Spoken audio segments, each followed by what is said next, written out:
Hello and welcome back to the Student Hub Live Open Day here at the Open University. Sorry for that short break. We had to top up our our water, before we make sense of our next session, which is all about online rooms. I'm very excited about this because we have this brand new tutorial system that you two know everything about, I'm told. Rod, Zoe, thank you for coming along and showing our students. Now, we've got a lot of people who are really excited about studying at the OU, and we've also got a lot of current students. So for everybody, I mean, this is going to be a new thing. Sure. But I wanted to talk about this because earlier in the day we were talking about the importance of attending tutorials and about connecting with your tutor, and we were speaking really about those sort of physical spaces, and of course this is an online space. Now, I've been to a few of these sort of webinars and various things lately, and I must admit, if I don't know what it's like and you can't get in beforehand sometimes to test them, you can think, oh, I don't know who's they're going to say Karen has entered the room, and they're going to sort of say, right, where have you got with your reading, and have you got all these questions? So sometimes you can sort of not know. So I was hoping you could show us what an online room looks like, and also talk about the experience that students might have, and how they can sort of attend it. For example, if they've got a crying baby or a barking dog or things going on in the house, and how they might sort of manage fitting these busy lives in around their studies. Well, okay, so we can show you that in a minute, and then I'll just kind of start off by kind of explaining for people who have been studying with the university for a while. I mean, essentially what we're talking about as online rooms or online tutorials is kind of the latest in a line of the software that the university's been providing to help do a lot of collaboration online. So it's not supposed to be a webinar, as you mentioned. It's not really supposed to be a kind of an instructor-led type session. We are trying to make them more dynamic and more interactive. So it depends on the kind of session that the students get with their tutors or a learning event or whatever. But effectively, we've been doing this for a fair number of years now. We've had a number of different systems, so students might be familiar, depending how long they've studied with us, with something that was called Lyceum, then there was something called Illuminate, and then most recently called OU Live. And they're all delivering the same kind of thing. It's all about the real-time collaboration. So it really is the kind of online space where you've got maybe some kind of a whiteboard or a shared area to work on, and then you've also got the ability to talk to one another, and then you also can text chat as well if you're maybe a bit shyer, or there are some things that you say better when you're typing than when you're saying them out loud. So there's a range of activities that people will use as they do these tutorials and other events, and the latest one in that kind of suite of tools the university's been using is Adobe Connect. So people might have seen that in their professional lives, they might have seen it in other universities, they might have seen it in other walks of life. And what we're doing is we're trying to adapt that Adobe Connect experience to work best for our tuition. So we can show you a few examples of how that works, and we can also just touch on how students will be getting into the room, which is kind of a key thing that we want to make sure is as easy and as slick as possible. Brilliant, excellent. So shall we flip over and have a look at how we actually do that? So, Zoe might be the best person to introduce how you actually get into the room, so off you go, Zoe. Okay, so for your tutorials, you're more likely to be booking onto these events. They're not going to be something that you just turn up to, maybe. So you'll have booked on your events, and they will be pulled into your tutorials page. Your tutorials page will look very similar to what you're seeing now on screen, in that anything that you've booked on will appear in a table. And if it's an online event, it will have a hyperlink which will link directly to the room. And so you'll have two options. You can either go below the table to find your room, or you can click on the link within the table to find it. On this same page, you can also manage your bookings for bookable events as well. This said, if you are not attending an online room that's for bookable events, you may be going in for ad hoc sessions, maybe to meet up with students or tutors outside of events. And they may sit here, they may also sit under another area which is called the Resources tab. But it's usually going to be sitting in one of those areas and easy to find on your module. And we've tried to keep it as similar to previous experience, so the students who have been with us for some time have been using OU Live. It's the same way of getting into a room, it's the same way of joining it. We just happen to be using an entirely different technology to deliver that experience. But how nice that when you've booked on, all those links will come through on your study calendar as well. That's brilliant. And that takes you through. Because sometimes it depends on what module you've got, but some I teach on, we have individual tutor rooms, and sometimes we'll have like a cluster group thing. So sometimes, you know, it can be a bit confusing to know which one to go to, but this I guess takes all of that out of it, and you literally just click on the link and then wham bam, you're in. Absolutely. And so it makes it very clear that you know where you're going. And these are certainly for the kind of the formal events, the tutorials, learning events or whatever. Yeah. If there are other things, I mean, Zoe's alluded to, there are other reasons why you might be wanting a collaboration space online. Well, there are other cases where those rooms might appear in slightly different places. They'll all be labelled differently. They'll all have the purpose behind them, and it should be communicated to you within the module as to when's the best time to use them. Now, collaboration is something that I know can fill people with some sense of dread, especially if you're not sure what you're collaborating. And this whole idea of being online, you're not sure who's out there, how many people, what they're thinking of you, whether they think that you're an idiot because you don't understand this, or you don't sort of have that sense. But one thing I do know is that collaboration doesn't work when no one talks to each other.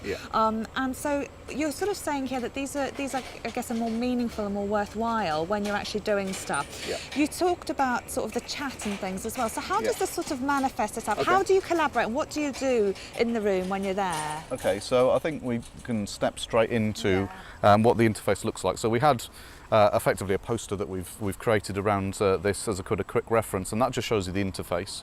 But essentially what we've got is an ability to share some content in the middle, and what we're actually really keen for people to do is to use that as a kind of a launch pad for stimulating discussion, you know, whether that's actually something that you'd be getting on and interacting with, or something that you actually ask to reflect on and kind of have a point of view that you want to share.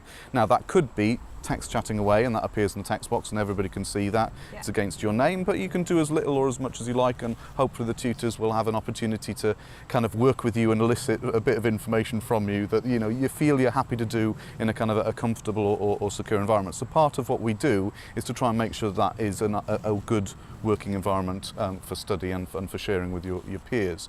So that happens online anyway in the forums. So if you're doing it offline, as it were, part of it is to create a kind of a good environment on the forum, and then hopefully that transfers to the kind of the real-time bit, the online element in tools like Adobe Connect. And one of the things that we do kind of make clear is that there's a bit of a cultural difference between us and people in America, for example. They're all about web chat. They want to get on the webcam and have kind of talking to one another face-to-face through the technology, as it were.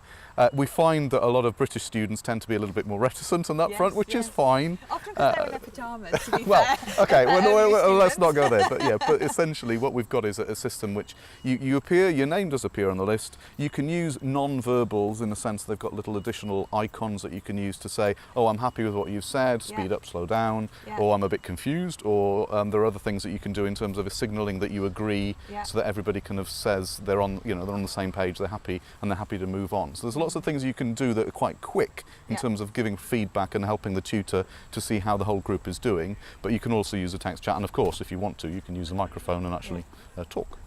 I think the key thing about Adobe Connect is that you mentioned about the webcam is that with Adobe Connect is you can change the view, so it's not a fixed view anymore. So if the webcam is not something that's going to be used, you don't need to have that. You can maximise the space by having the areas in that you want. So for example, it might just be you want to see the attendees who's in the room, the chat, and then you want to be sharing a share space where you're doing maybe a PowerPoint presentation, or you're doing sharing an application. And the power of Adobe Connect is there to do a lot of really in-depth learning. But of course the students don't need to worry about all of that because the tutors all sort of do it. They just need to sit back and have a cup of tea and enjoy it. And different sessions will be, you know, they might involve anything from, as Zoe said, a kind of a PowerPoint deck with some interaction.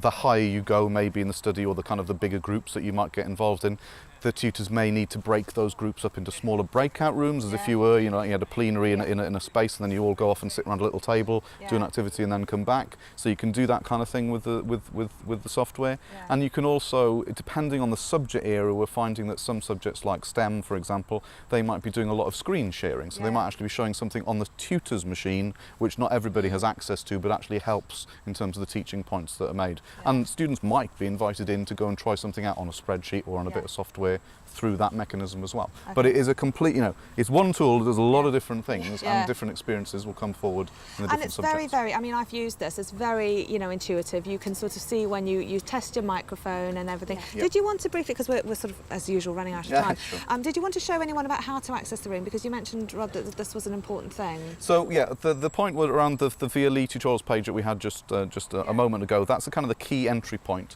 But the one that's literally just before you join the room is a page which has got essentially the information, a few quick tips on things that help you get the room set up, making sure your computer's set up, your broadband's good, and making sure that you actually have gone through a kind of checks, like you're saying, with the audio check as well.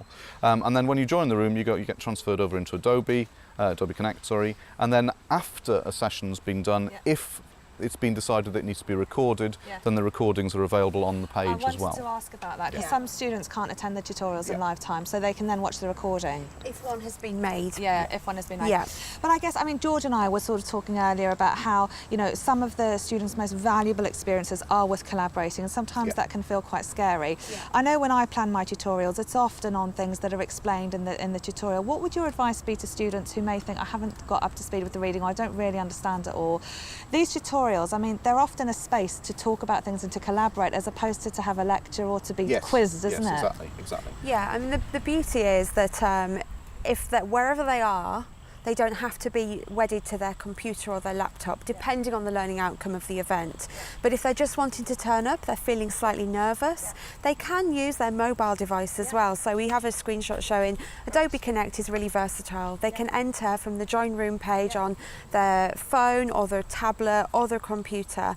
And if they really didn't want to speak, if they didn't feel that they wanted to do that for whatever reason, they don't have to connect their mic. They can communicate through the text chat if they wanted to. Might be carers, they might have someone in the house, and they might not want that privacy, so that's okay, is it? Absolutely, They don't have to switch their webcam on, they don't have to switch their mic on. It really depends on what the learning outcome is, but I think the bottom line is just getting them to attend and be there with other students, the power of that. And you do benefit even if you're not actively engaging. And even if you don't think that you know everything, sometimes sounding things out really helps clarify where you don't understand, which is often more important than when you do understand, isn't it? And more than likely there'll be somebody else in there that doesn't understand it as well, and that's really reassuring. Brilliant. Excellent.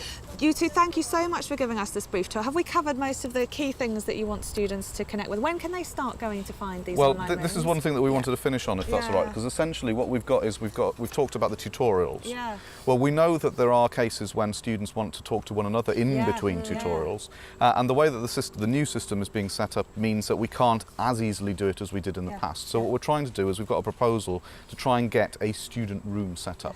And that could be something that the module, that when the module chooses to add it, it can be used in a very basic way. And this is an example that we've got on screen at the moment of one of our suggestions as to how you could interact in a very basic level. But if it's actually for project work, teamwork, anything that the module decides maybe is part of the assessment or is actually part of, you know, learning together and actually preparing ourselves for working in professional circumstances, then they might have a kind of a more involved event, and that might need some more student-to-student peer interaction and discussion. Then we will look at crafting something a little bit special for that group. Brilliant. All right. Rod, Zoe, thank you so much. Make sure you connect with your tutorials online, and as Zoe and Rod say, they're very, very simple. Your tutor will do all the difficult work, so you can just sit there, engage, and really, you know, you'll get so much from it. Right, our next session, well, we're going to have a quick video break and take a look at the tree sculpture, which is over there, and then we're going to be doing something called The Force is Strong with this one, which I know means that it's going to be the Department of Religious Studies coming and talking about Star Wars. In some vague sense. So we'll see you in a couple of minutes after this quick campus tour.